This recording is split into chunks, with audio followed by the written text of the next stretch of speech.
कैसे हैं guys. Welcome back to another show. आज मैं आपको दिखाने जा रहा हूँ एक साइंस फिक्शन एक्शन मूवी जिसका नाम है द मैट्रिक्स।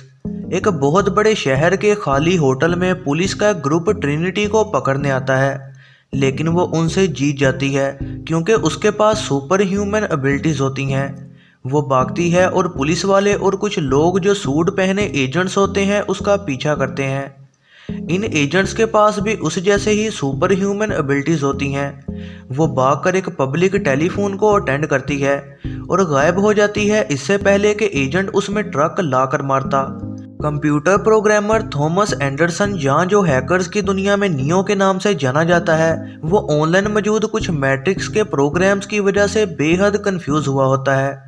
ट्रिनिटी उसे आकर कांटेक्ट करती है और कहती है कि मॉर्फियस नाम के आदमी के पास जवाब हैं हर उस चीज़ के जो वो जानना चाहता है।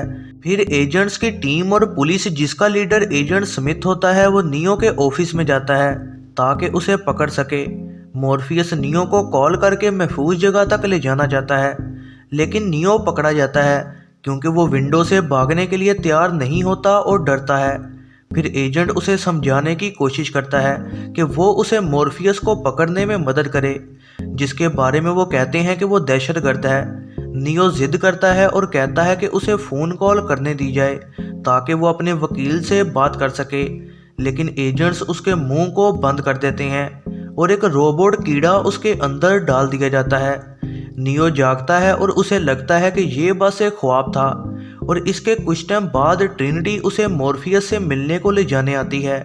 जाते दौरान वो नियो के पेट में से वो कीड़ा निकाल देते हैं, जिससे साबित होता है कि जिसे वो ख्वाब समझ रहा था वो सच में हुआ था। मॉर्फियस नियो को दो गोलियों में से एक को चूज करने का कहता है, रेड जिससे मायाजाल का सच सामने आ जाएगा, या ब्लू जिससे वो फिर से अपनी इस मायाजाल की जिंदगी में चला जाएगा।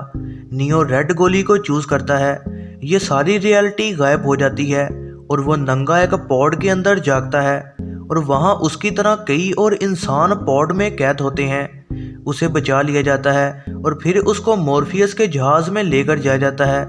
फिर नियो पॉड में रहकर बेहद कमज़ोर हो चुका होता है और उसका ट्रीटमेंट किया जाता है। मॉर्फियस उसे सब एक्सप्लेन करता है। वो बताता है कि 21वीं सदी में मशीनों और इंसानों के दरमियान जंग छिड़ गई थी।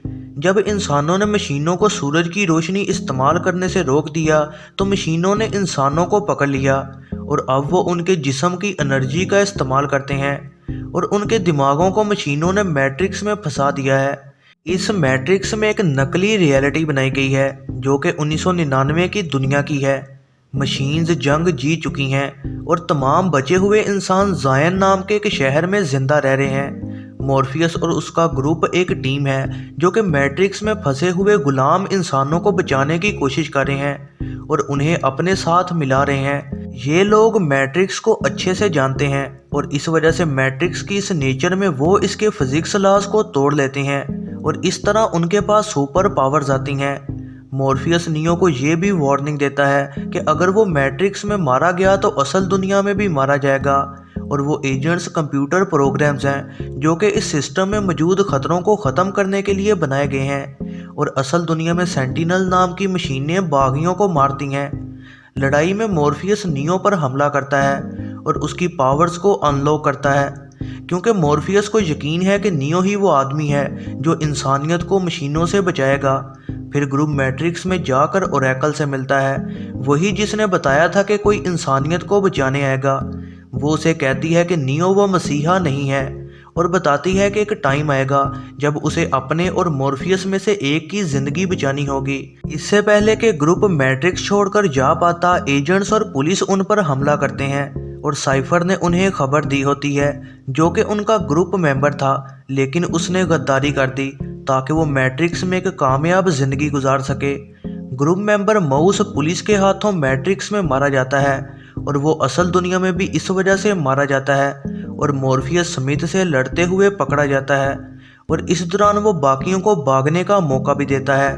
साइफर मैट्रिक्स से बाहर आता है और कई क्रू मेंबर्स को वहाँ पर मार देता है। इससे पहले कि वो नियो और ट्रिनिटी को मार पाता, टैंक जो काफ़ी जख्मी होता है वो साइफर को मार गिराता है और फिर नियो और ट्रिनिटी को मैट्रिक्स से बाहर निकाल लेता है। एजेंट्स मॉर्फियस से पूछताछ करते हैं ताकि वो जायन में घुसने के लिए कंप्यूटर कोड हासिल कर सकें। टैंक कहता है कि ये सब रोकने के लिए मॉर्फियस को मार दिया जाए, लेकिन नियो कहता है कि वो मैट्रिक्स में जाएगा और मॉर्फियस को बचाएगा। ट्रिनिटी भी कहती है कि वो भी उसके साथ जाएगी। फिर मैट्रिक्स में लड़ते दौरान नियो को खुद पर यकीन हो जाता है और वो एजेंट जैसे ही गोलियों से बचना शुरू कर देता है। मॉर्फियस और ट्रिनिटी कामयाबी से मैट्रिक्स छोड़कर निकल आते हैं, लेकिन स्मिथ नियो पर हमला कर देता है और वो उसे गोली मार देता है और समझता है कि वो मर गया। और तभी सेंटिनल्स भी उनके जहाज पर हमला कर देते हैं। ट्रिनिटी नियो के सामने अपने प्यार का इजहार करती है और कहती है कि ओरेकल ने उससे कहा था कि वो मसीहा के साथ प्यार में पड़ेगी और नियो ही वो मसीहा है। वो दोबारा जिंदा हो जाता है और उसके पास अब मैट्रिक्स को चेंज करने और उसे कंट्रोल करने की पावर्स होती हैं। वो स्मिथ को मार देता है और बाकी एजेंट्स को भी हरा देता है और वो मैट्रिक्स छोड़कर जहाज में आ जाता है। और तभी इलेक्ट्रिकल करंट वाला हथियार चलाकर जहाज के आसपास मशीनों को भी तबाह कर दिया जाता है। फिर मैट्रिक्स में नियो मशीनों को कॉल करता है और कहता है कि वो इन इंसानी कैदियों को वो दुनिया दिखाएगा जहां पर हर चीज़ मुमकिन है। फिर वो फ़ोन रख देता है और उड़कर वहां से चला जाता है। ये है जरनाब मूवीज़ रिव्यू। वीडियो पसंद आई हो तो लाइक ज़रूर कीजिएगा और ऐसी ही नई वीडियोज़ के लिए चैनल को सब्सक्राइब और बेल नोटिफिकेशन को ऑन करना ना भूलिएगा।